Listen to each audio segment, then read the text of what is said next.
First things first, why did you decide to run? I really feel like I'm at a point in my life where I can actually add value to the process. I have a lot of good experience at this point, and so I feel like I can actually get some work done in Washington and help the people of this district. Okay, so for the people in Wichita Falls who don't know you, talk to me a little bit about your background and those experiences. I have about 25 years of experience, mostly in business and business law. I started out in accounting as a CPA, doing financial audits and some cost accounting also for government contractors. Then I went to law school. I've practiced law for about 14 years now, mostly for private businesses as clients. But I've also done some work in Washington, not on Capitol Hill, not as a lobbyist or a staffer, but I worked as a consultant to U.S. Customs and Border Protection. I was helping them look at their administrative procedures and trying to make those more efficient. So I've mostly done accounting, law, and some consulting for the federal government too. Okay, all right, and it's separate from, of course, your career. What other thing, and separate that you want people to know about you? Something. Fun fact, yeah. I really love the arts. So I love going to Wichita Theater and Wichita Falls Ballet Theater. I remember growing up seeing Lone Star Ballet from Amarillo, so I'm looking forward to getting back out there and seeing them too. So I love the galleries in Wichita Falls, so that's something I really enjoy. Okay. What do you believe is the biggest issue facing the nation right now? And if elected, how would you attack those? How would you fix those issues? There are several big issues, but one very important issue is government spending, reducing the budget. And I think my background in consulting with the government will really help there.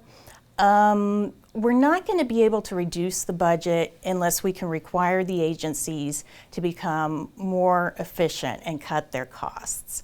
So I really think we can do that. I think we can incentivize them to do some process improvement and make the procedures more efficient. I worked on one project at the government where we were able to get a task that took 5 people to complete it down to 1 or 2 people completing it.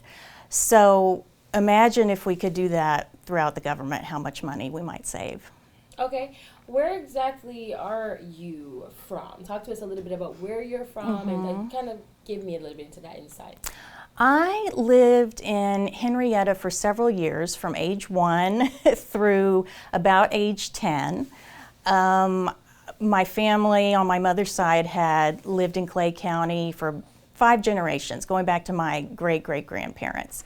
So part of my growing up was there.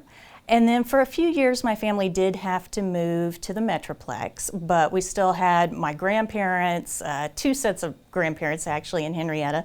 So we were visiting Henrietta a lot, celebrating holidays there, celebrating Halloween there, going there for the summers. So it has always felt like home, and I did go to college in Austin for bachelor's and master's degrees.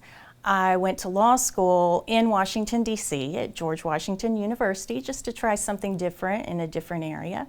And I worked a few years in Washington, and as of about 4 years ago, I came back to Henrietta. Texas felt like home, and Henrietta felt more like home after all those years than, moving someplace else like Dallas or Austin might have. Okay, so being a Clay County native, of course, and with agriculture, what agricultural issues do you believe should be a priority in Congress?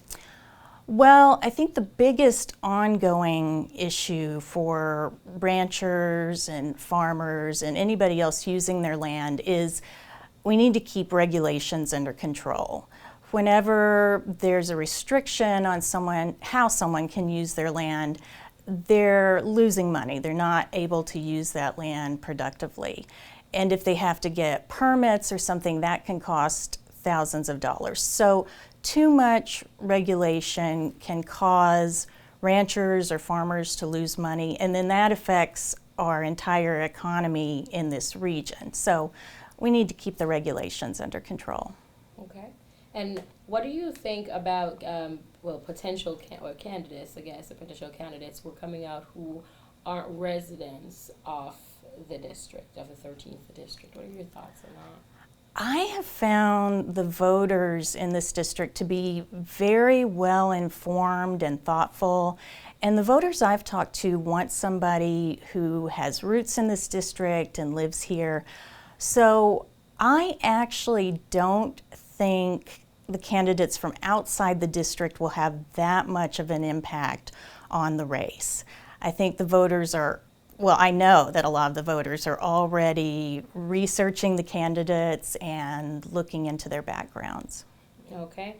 My final question for you, it is the day after the impeachment vote. Of course, the House voted in favor of impeachment, and of course, we know what the next step is going to the Senate. Talk to me a little bit on your thoughts and what you think the political climate will be for the 2020 election for the Republican Party, and just what your thoughts are on the impeachment inquiry in general.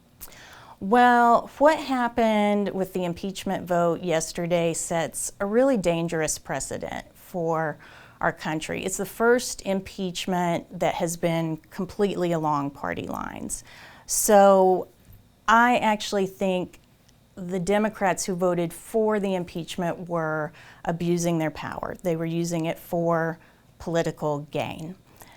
And so we're already a really divided nation, and I think we're going to feel, unfortunately, even more divided as we're going into the 2020 election and even the 2021 congressional term. So that's how the race is going to be, I think. The presidential race and the other races, it's going to be very divided along party lines.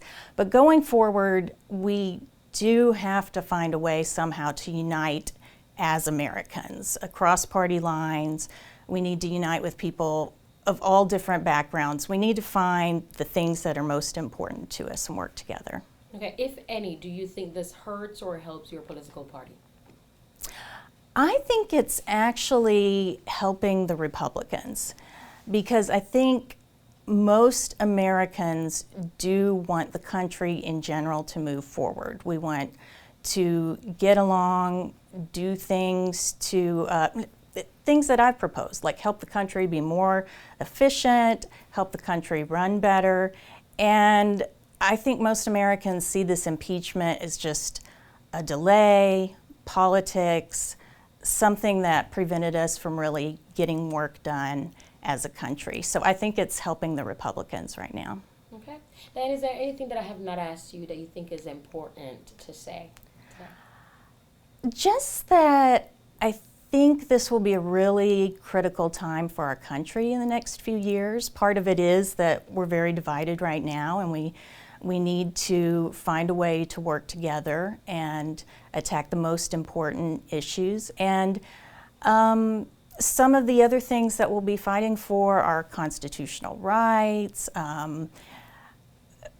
making sure that we retain our capitalist system, our economy that's important to us. So we've got a lot of important things to fight for in the next few years, but we also have to come together as a country.